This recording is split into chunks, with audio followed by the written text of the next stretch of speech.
Uno de los eventos más importantes para una pareja y la sociedad mexicana es la boda. Se prepara desde meses o años antes y una de las cosas más importantes es cómo conservar ese momento, por lo que las fotografías y video del evento llegan a ser fundamentales.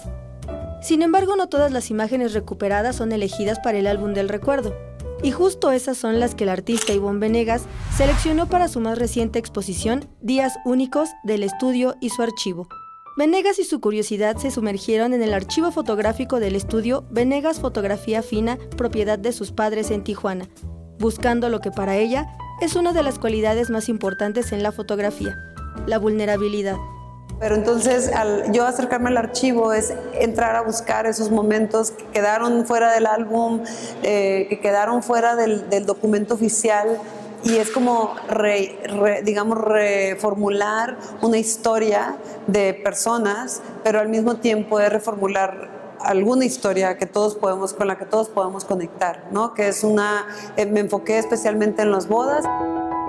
Ivonne quiso mostrar la sociedad de Tijuana de los años 70, una sociedad que, de acuerdo con ella, se encontraba en construcción y comenzaba a transformarse por la cercanía de la cultura estadounidense.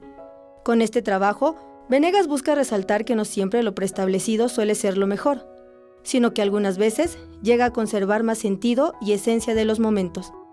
O sea, eso es lo interesante del trabajo de archivo, que las interpretaciones pueden transformarse a través del tiempo. Nuestra visión, tanto como personas, pero también como generación, se va modificando, y eso es lo que nos hace humanos, y por eso yo creo que el material y el trabajo de archivo es tan importante, de que lo reconozcamos y lo veamos.